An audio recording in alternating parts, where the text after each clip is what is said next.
You're tired, exhausted even, but every night it's the same. You lie in bed, body still, while your brain scrolls through memories, worries, and made-up disasters at 2 a.m. Sound familiar? That might not be just stress. It could be psychological insomnia. You start noticing it first in moments that don't feel like moments. You're staring at the ceiling fan. Again, 45 minutes have passed, then an hour. The room is quiet, but your thoughts aren't. They keep replaying that awkward conversation, rehearsing tomorrow's meetings, calculating the what-ifs like your brain's in a constant fire drill. You check your phone, knowing you shouldn't, but there it is, 1:37 a.m. Again.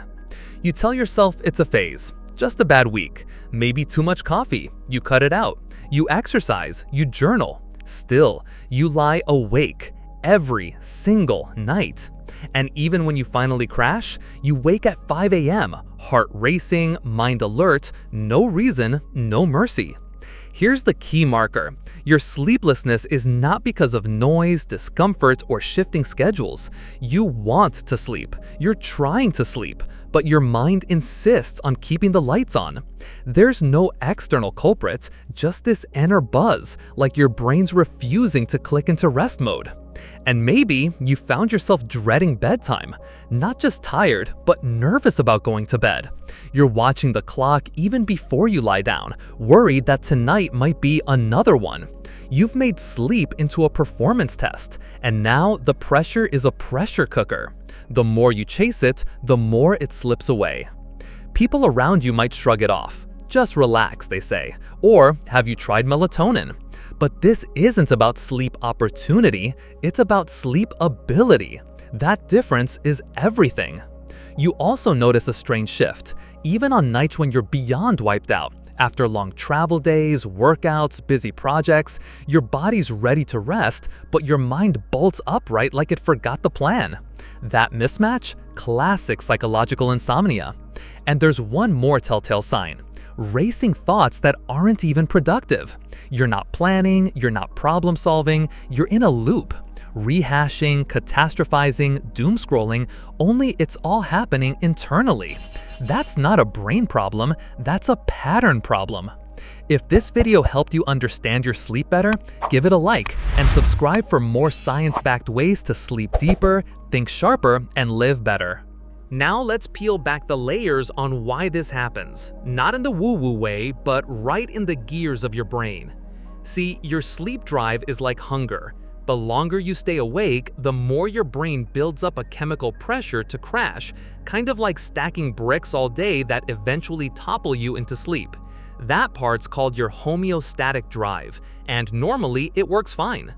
But psychological insomnia isn't caused by a weak sleep drive, it's caused by a hyperactive arousal system, your brain's inner alarm bell. Think of it like this. You're trying to ease your car into park, but the engine's stuck in third gear. Doesn't matter if the road is smooth. Doesn't matter if you're tired. Your brain's still revving. Here's the villain behind that. The reticular activating system, part of your brainstem. Its job? Keep you alert, watchful, responsive. It evolved to scan for danger while you slept in a cave and saber-toothed tigers prowled outside. But today, it can't tell the difference between an actual threat and that 11 p.m. Slack message from your boss, so it keeps you wired, on edge, even horizontal in bed. And it gets worse. Once your brain starts linking bed equals stress, it reinforces the circuit. That's classical conditioning, like Pavlov's dog salivating at a bell. You start tensing the moment your head hits the pillow because your body anticipates the struggle, even without trying. This is why insomnia becomes self-fulfilling. You're not weak, you're looped. There's also a spike in cortisol, your body's stress hormone, when you start fixating on not sleeping.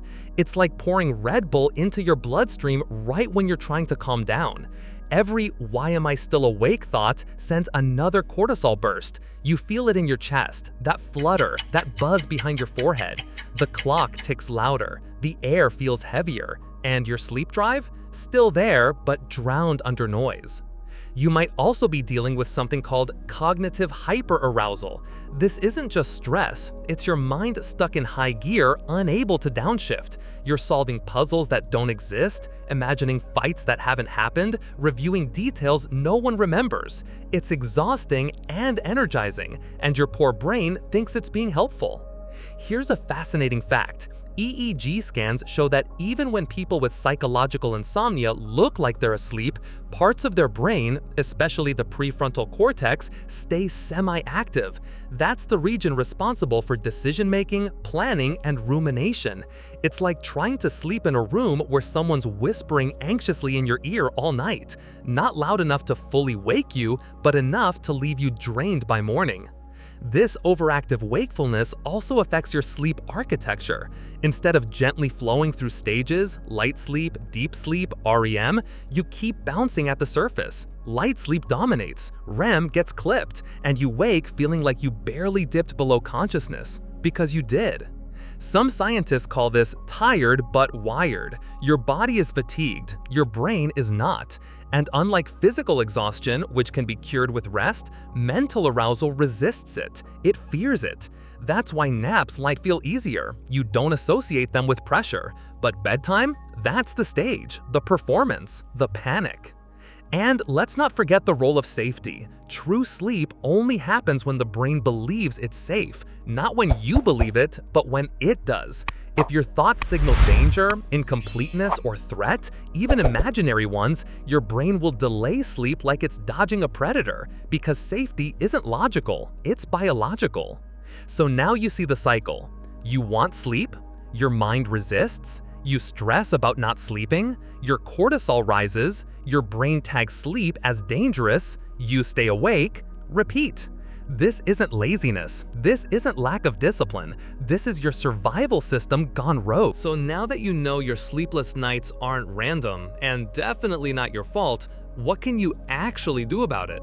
You start by breaking the loop, not by trying harder, but by doing differently. You don't battle the brain, you outwit it. Here's the first step. Remove sleep from the spotlight. Sounds backward, right? But the more you chase sleep, the more it runs. So instead, you shift your focus from trying to sleep to allowing rest. That might look like setting a consistent wind-down ritual you actually enjoy, not just lavender and a podcast, but something your nervous system finds predictable and soothing. For example, you brush your teeth, journal one line of gratitude, not a novel, do 5 minutes of gentle stretching, then turn down the lights. That's it. No pressure. The key is repetition. You're showing your brain, this is safe, this is familiar, this is not a test. Next, get out of bed if you're awake too long. Seriously, the bed is for sleep, not stress. If 20 to 30 minutes pass and you're still tossing, get up. Go sit in a dim room, read something boring. No screens, no clock watching. Just wait for sleepiness to return. Why? Because lying there awake teaches your brain the bed equals wakefulness. You want to reverse that. Now, here's a mindset shift. Drop the goal of perfect sleep. Aim for rest, stillness. Even lying quietly in the dark without judgment helps the nervous system recalibrate. Say this to yourself, it's okay if I don't sleep. I'm still resting. I'm still healing. That permission lowers the cortisol spike, and sometimes it's just enough to tip you over the edge. Another trick? Scheduled worry time. Yup, an actual slot in your day where you sit down, write out every worry that's spinning in your head, and give them airtime on purpose. Not in bed, not at night.